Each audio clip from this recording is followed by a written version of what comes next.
Hey guys, welcome back to Clownfish TV. This is Kneon. Geeky Sparkles is sending these videos out today. She's out and about doing some Christmas shopping, so you're stuck with me, which means probably a lot of tech news and old man news. But we're going to talk about YouTube.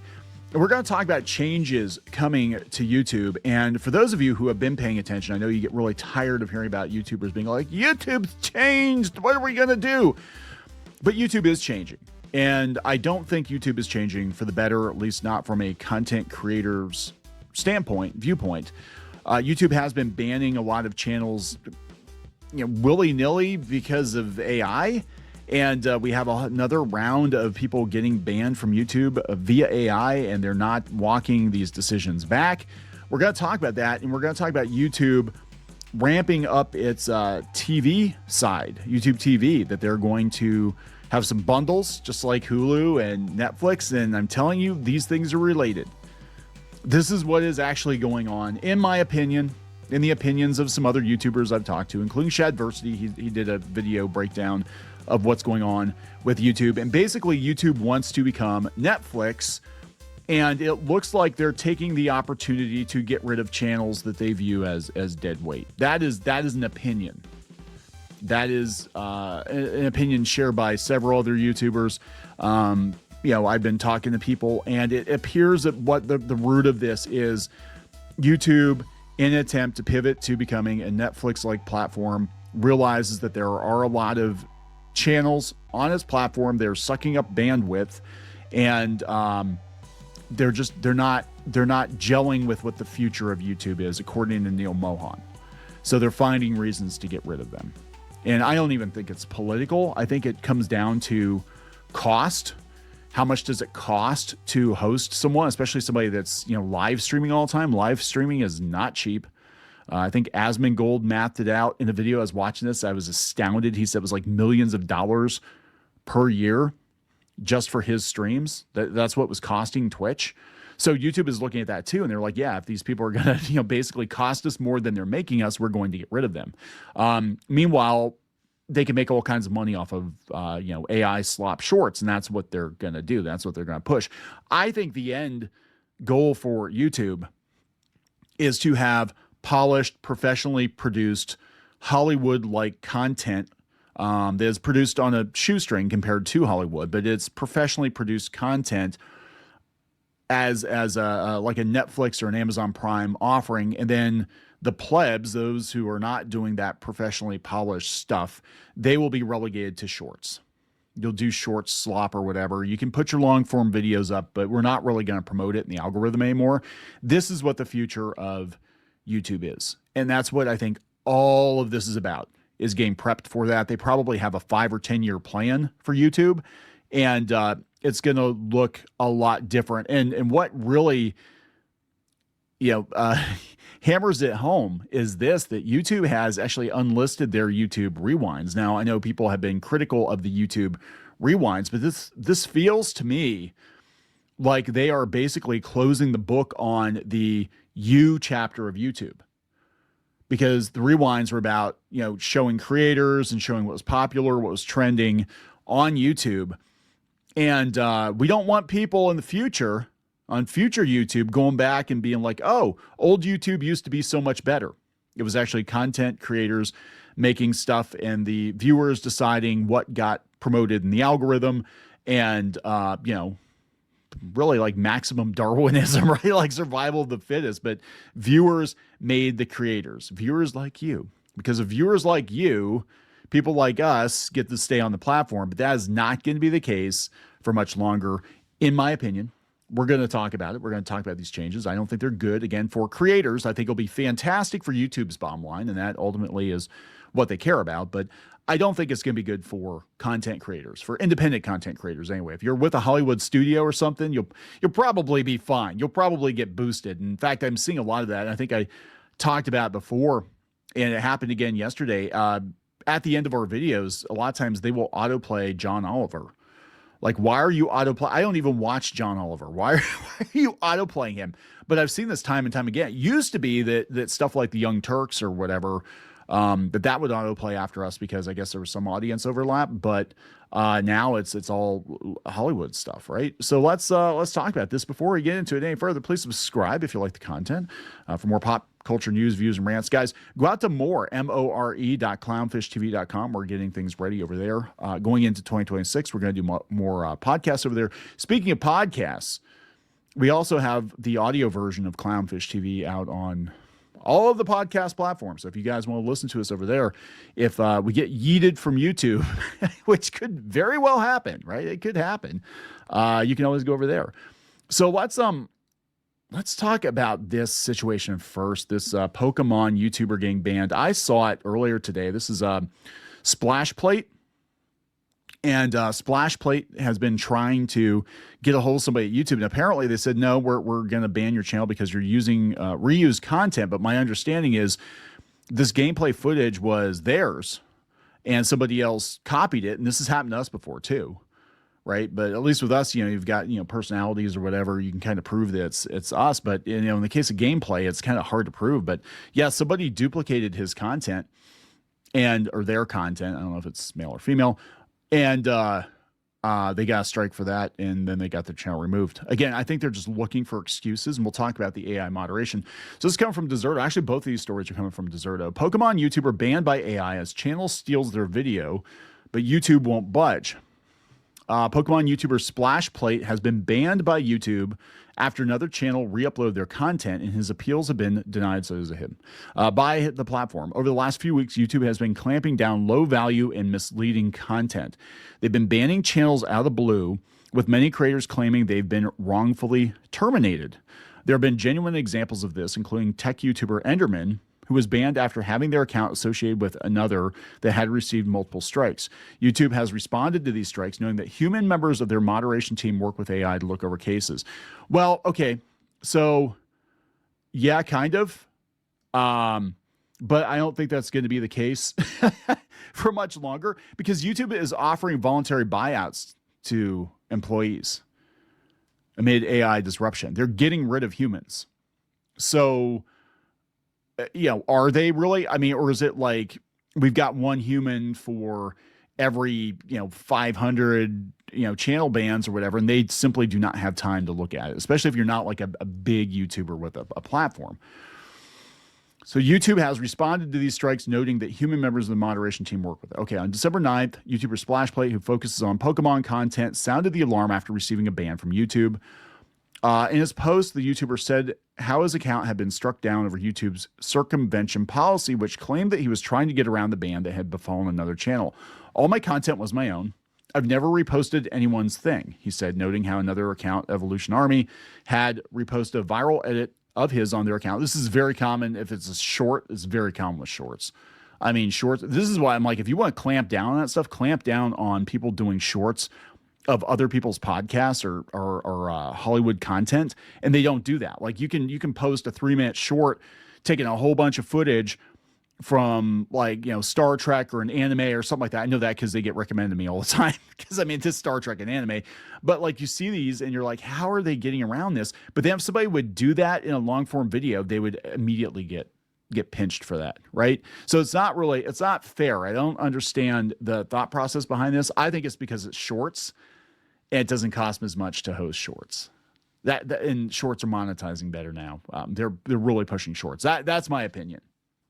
I don't know. That account has also been banned. I think YouTube has mistaken the re-upload of my content as me uploading a terminated user's content.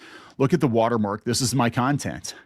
Splashplate has received messages from the YouTube X account confirming his ban will remain in place. They didn't read the tweet. They didn't watch the video. They still believe I'm circumventing a ban. Okay, so this is a very Google thing. I'm going to be honest. We had issues for years with Google. Now, I know we've talked about before. We've been running websites, commercial websites, advertising supported websites in the pop culture space and tech spaces for years. We're talking 20 years at this, maybe over 20 years at this point. Some of the sites we don't talk about them, but we've been running them for a while. And we had a period of time where we lost our AdSense because we had somebody go onto our website. It wasn't us. Somebody went onto our website and just started clicking all the ads. Boom, boom, boom, boom, boom, boom, boom. And they said it was click fraud They blamed us, even though it wasn't us. And it took us years to get our AdSense reinstated fully. We were using like a third party advertising network and stuff because we couldn't get monetized. And that would have been the end of the sites back then. So they held that grudge for years. I mean, it took years to get sorted, and eventually we got sorted. But yeah, I mean, this is what they just do this, and then once that ban's in effect, that's it, man. You're done. Even if it's wrong, I mean, we could prove that it wasn't us. We kind of had an idea of who it was, and it didn't matter. It didn't matter. They were like, this is fraudulent, and you're done, and that was it. Because it's a Google company. That's how they roll. Yeah, he said, I got this DM from Team YouTube. They didn't read the tweet. They didn't watch the video. They still believe I'm circumventing a ban. I haven't done anything wrong. I'd give anything to be able to talk to somebody about this as opposed to these automated responses. You have to get to a certain size and you have to have a partner manager. And that is hard. That's harder to do now because they are getting rid of people.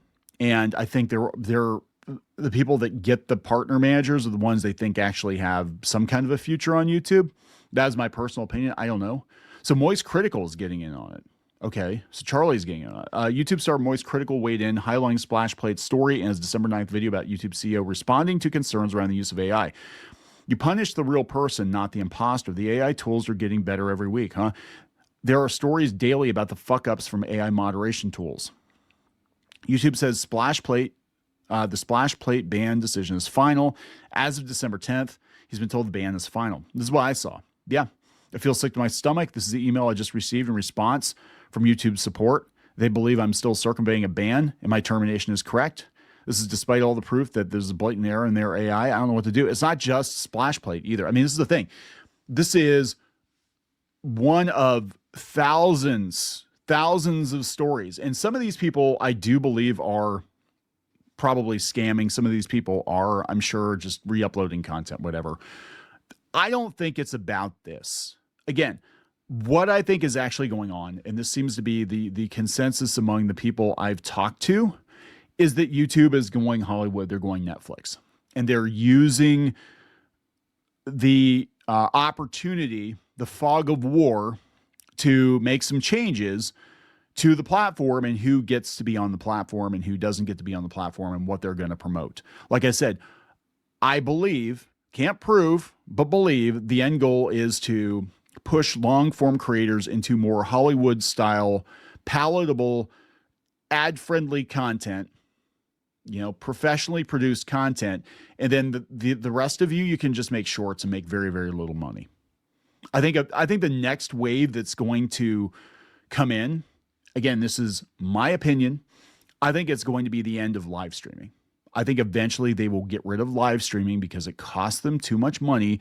And most people who stream are only streaming to an audience of a couple of people, and it's expensive. I think what will happen eventually, again, this is just my personal opinion, is only vetted people will be able to live stream, people they know they'll make money on, and people that they know will not say dumb shit live. And the rest of you, either you will not be able to live stream or you will have to pay YouTube to live stream for live streaming privileges, because there are live streaming platforms out there. You have to pay them. I think that's what's going on. I think they're looking at the cost of hosting these channels, and they're using AI to just quickly go through and purge a bunch of channels for whatever reason, even if it's a bullshit reason, just to get rid of them, to get them off the platform, because that's less resources, right? Because they want to push into being a Netflix competitor.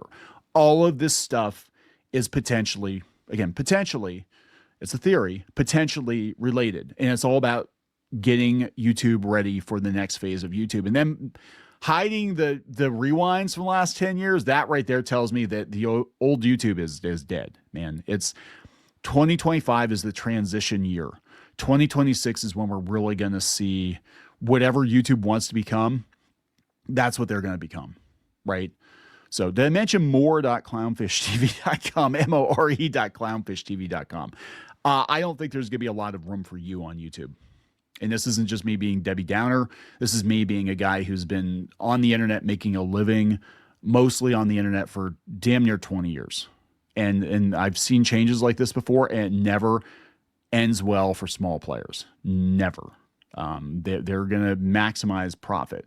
So yeah, and the YouTube CEO says more AI moderation is coming despite the creator backlash. They don't care because it's not what you think it's about. Okay, this is what it's actually about.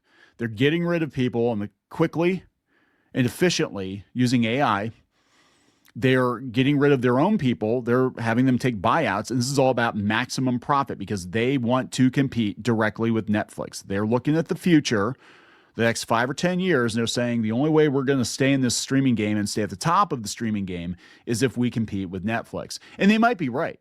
I mean, I'm going to be honest. They might be right. Because look at, the top channels on YouTube have like very polished professional, production values. And you look at, this is the incubator for shows like Mr. Beast and Coco Melon and all that stuff. And that's what they're looking at. The era of PewDiePie being the top guy on the platform because a lot of people like him and they wanted to, root for the underdog. That's over, man. It's over.